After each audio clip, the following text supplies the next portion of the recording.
Hi everyone, ಇವತ್ತು ನಾವು wear ಅನ್ನೋ ವರ್ಡ್ ಯೂಸ್ ಮಾಡಿಬಿಟ್ಟು ಒಂದು 5 ಕ್ವಶನ್ಸ್ ಫ್ರೇಮ್ ಮಾಡೋದು ಕಲಿಯೋಣ. Today let's learn to frame 5 questions using the word where. Where is she. Where is she ಅಂದರೆ ಅವಳು ಎಲ್ಲಿ. Where is he.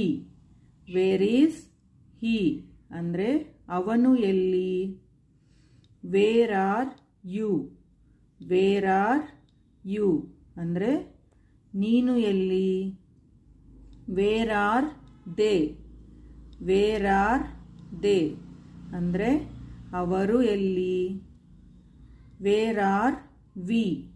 Where are we ಅಂದರೆ ನಾವು ಎಲ್ಲಿ. Where is she. Where is he. Where are you. Where are they. Where R